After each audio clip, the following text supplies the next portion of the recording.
He's a punk, he's a dog, he's a pig, he's a con, a bullshit artist, a mutt who doesn't know what he's talking about, doesn't do his homework, doesn't care. Well, I'd like to punch him in the face. This is somebody that we want for president? I don't think so. He's talking about himself. The enemy within. He is the enemy within. He's projecting everything he says. It gets back to intimidation. Donald Trump wants to destroy not only the city, but the country, and eventually he could destroy the world. The cameras were rolling, millions were watching, and then, in a moment that would instantly go viral, Robert De Niro leaned forward in his chair and unleashed a blistering tirade that left the entire studio frozen. His target? Donald Trump. His words? Unfiltered, uncompromising, and impossible to walk back. It wasn't the first time De Niro had gone after the former president, but this was different. Live television, no scripts, no delay button. Every insult landed like a punch, and every facial expression told the world exactly how much contempt he felt. By the time De Niro finished, social media had exploded. Supporters cheered. Critics fumed. Yeah, he's so stupid. And somewhere in Florida, Trump was watching and fuming. Within hours, his response arrived, not through polished press releases, but in the way Trump does best. Blunt, chaotic, and personal, he didn't just go after De Niro's words. He went after his family. He went after his career. And in one jaw-dropping line, he said something so extreme that even seasoned political reporters couldn't believe they heard it. This was no longer just celebrity versus politician. It was personal, it was ugly, and it was only getting started. It happened on a Thursday night, during what was supposed to be a relatively tame late-night interview. De Niro was there to promote his latest film, but the conversation took a sharp turn when the host casually brought up politics, specifically Donald Trump. At first, De Niro chuckled, as if deciding whether to hold back. But then his smile disappeared, his shoulders squared, and his voice dropped into that slow, deliberate tone that every movie fan recognizes. "I've said it before," he began, "and I'll say it again. The man is a disgrace. He's dangerous. And the fact that people still support him is the most embarrassing thing about this country right now." The studio went silent for a beat, unsure if he was going to stop there. But he didn't. De Niro leaned in closer to the microphone. "He's a con man, and he's been conning America for decades. Enough is enough." Gasps rippled through the audience. The host shifted uncomfortably in his seat. Producers in the control room were already panicking, cutting between camera angles, trying to decide whether to steer the conversation back to safer ground. But it was too late. The spark had been lit. By the next morning, clips of De Niro's rant were everywhere. Twitter, Facebook, TikTok, late-night monologues, even political talk shows that normally wouldn't touch celebrity gossip. The hashtags trended globally. Yan De Niro vs Trump, Tasjo live TV meltdown, and huge insult. And if there's one thing Donald Trump has never been able to ignore, it's a headline with his name in it, especially when it involves a public challenge. At 6:13 a.m., his first post hit Truth Social. It was classic Trump, all caps, heavy on adjectives, and unmistakably personal. Robert De Niro, a washed-up actor who hasn't made a good movie in 30 years, is a total loser. Sad. Minutes later came another. Maybe he should focus on his failing career and his many failed marriages instead of lying about me. Hollywood elites like him hate America. But the real shocker came in a third post, one that instantly set off a political firestorm. Referring to De Niro's wife, Trump wrote, "If she doesn't like America, maybe we should deport her." The reaction was immediate. Cable news anchors stopped mid-segment to read it aloud. Pundits accused Trump of crossing a moral line. Even some of his staunchest defenders hesitated before trying to spin the comment. For De Niro, the insult wasn't just political, it was deeply personal. Friends close to him said he was visibly angry when he saw the post, pacing around his apartment and muttering about bullies who never grew up. And while some celebrities would have let the moment fade, De Niro wasn't one of them. In his mind, Trump had gone too far. This wasn't just about words exchanged on television anymore. This was about respect for his family, for his beliefs, and for himself. I never play him as an actor because I can't see any good in him. Nothing. Nothing at all. Nothing redeemable in him. The stage was set for an even bigger showdown, one that would play out in interviews, rallies, and headlines for weeks to come. Within hours, the De Niro-Trump clash had shifted from a celebrity soundbite to a full-blown cultural event. Morning talk shows replayed the clip on loop, while political commentators dissected every word, tone, and facial expression. Newsrooms scrambled to get reactions from anyone even remotely connected to the feud. Some reached out to former Apprentice contestants. Others dug up old footage of De Niro's past criticisms of Trump, painting him as a longtime antagonist of the former president. On social media, the divide was as sharp as ever. Trump's supporters flooded De Niro's accounts with insults and calls to stay in his lane, while fans of the actor praised his courage and urged him to keep speaking truth to power. Then came the celebrity reactions. Mark Ruffalo tweeted, "When De Niro speaks, you listen." This isn't about politics, it's about decency. Alyssa Milano chimed in, calling Trump's comments about deporting De Niro's wife xenophobic garbage. Even George Clooney weighed in during a red carpet interview, saying, "Bob's earned the right to say whatever he wants about this guy, and frankly, he's not wrong." Not everyone in Hollywood rallied behind De Niro, though. A handful of conservative-leaning actors criticized his remarks, accusing him of grandstanding and feeding into political division. James Woods, never one to shy away from controversy, tweeted, "De Niro's been playing the tough guy for decades. Too bad it's all an act." Cable news found endless angles. CNN hosted a panel with political analysts and entertainment reporters debating whether De Niro's attack would actually influence public opinion. I'm going to say one thing. Fuck Trump.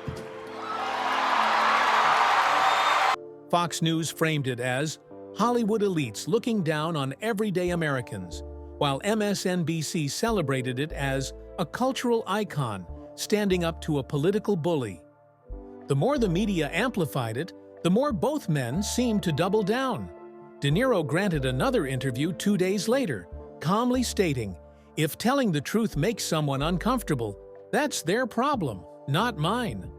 Meanwhile, Trump's campaign used the moment to rally his base, selling T-shirts that read, "De Niro hates you," alongside photos of the actor scowling. By the end of the week, the feud wasn't just a trending topic.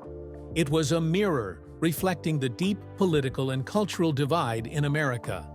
And it was clear that neither man had any intention of walking away quietly. When tempers flare in public, the past has a way of resurfacing. And in the case of De Niro versus Trump, journalists didn't have to dig far to uncover a long and complicated history between the two men. In the 1980s and 1990s, their worlds occasionally overlapped, not socially, but in the shared orbit of New York's high society. Trump was the brash real estate developer making headlines for skyscrapers and scandals, while De Niro was the cool, mysterious actor who preferred downtown art galleries to uptown galas. But even then, they were aware of each other. There are a handful of photographs from charity events where they appear in the same frame. Trump grinning for the cameras, De Niro standing off to the side, looking as if he'd rather be anywhere else. According to a Vanity Fair piece from the mid-2000s, De Niro once declined an invitation to a Trump-hosted dinner at Mar-a-Lago, reportedly telling a friend, "That's not my scene." And we have to, and whoever the people are who want to vote for him, and there look like intelligent people around there, for some reason, it can't be. Those who knew them both said there was never open hostility back then, just an underlying sense that their values, politics, and personalities were on completely different planets. Things changed when Trump entered politics. De Niro's criticism began almost immediately after Trump announced his candidacy in 2015. At first, his remarks were brief, often slipped into interviews promoting his films. But as Trump's rhetoric grew more aggressive, so did De Niro's responses. By the time Trump won the presidency, I am officially running for President of the United States, and we are going to make our country great again. De Niro had become one of Hollywood's most outspoken critics, famously declaring at an award ceremony that he'd like to punch him in the face. That clip alone cemented their rivalry in the public eye, leading to years of subtle and not-so-subtle jabs between them. Trump, for his part, seemed to relish the feud. He occasionally mocked De Niro's acting career during rallies, calling him overrated and a tough guy only in movies. His supporters loved it. It was red meat for an audience that distrusted Hollywood elites. So when the recent live TV outburst happened, it wasn't just another celebrity rant. It was the latest chapter in a feud, years in the making. And now, with both men digging in deeper, their personal history was becoming public ammunition. News outlets started running timelines of their interactions. Old quotes resurfaced. Every past insult, every sideways comment, every shared headline was repackaged into the current narrative. And with each passing day, it became clear this wasn't going to be resolved with a half-hearted apology or a mutual step back. If anything, the battle was only escalating. For most celebrities, a public feud of this magnitude might be just another headline to ride out. A few days of bad press before the cycle moves on.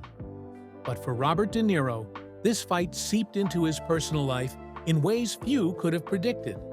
Friends say that in the days after Trump's "deport your wife" remark, the energy around De Niro changed. He was no stranger to political controversy, but this time the attack had a target beyond himself. It was about someone he loved. Grace Hightower, though no longer married to De Niro, still had deep ties to his life. She was the mother of his children, and despite their complicated history, the idea of her being dragged into political mudslinging infuriated him. Even more, Trump's comment stirred up the long-buried tensions around her citizenship and background, something De Niro had always shielded from public discourse. Insiders told Page Six that De Niro went into protective mode almost immediately, cutting short a series of planned interviews and shifting his focus to family. His children, some of whom had grown up with little exposure to Trump's political world, suddenly found themselves caught in a media storm. Paparazzi began camping outside his Manhattan building, hoping to snap a shot of him with Grace or the kids. Meanwhile, De Niro's phone blew up. Texts from colleagues, offers of public support. No, there are a couple of things I didn't do, but I have no regrets that I didn't do them. And they did very well. That's great. I have no complaints about my own career, if you will. Even a few private messages from unexpected political figures thanking him for standing his ground. But there were also warnings. One producer, a longtime friend, cautioned him, "The more you go after Trump, the more he'll come for you.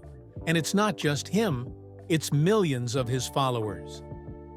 De Niro knew that, and yet he didn't seem interested in backing down. For Trump, the fallout looked different.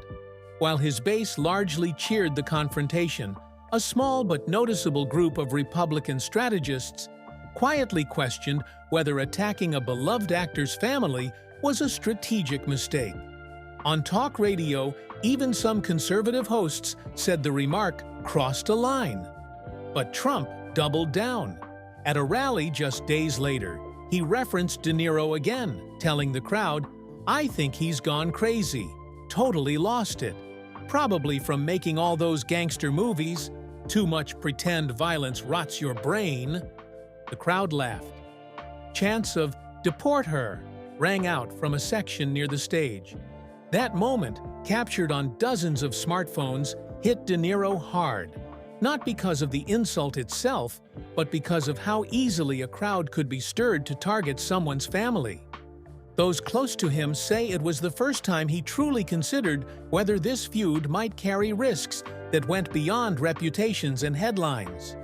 In the weeks that followed, the feud between Robert De Niro and Donald Trump became a cultural Rorschach test.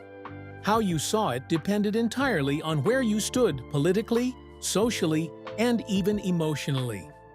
Hollywood itself split in subtle, revealing ways. On one side were the vocal allies, actors, directors, and musicians who rallied around De Niro, framing the dispute as a stand against bullying and political intimidation. On the other side were those who kept noticeably quiet, not necessarily because they disagreed, but because they feared the backlash that often came with speaking out.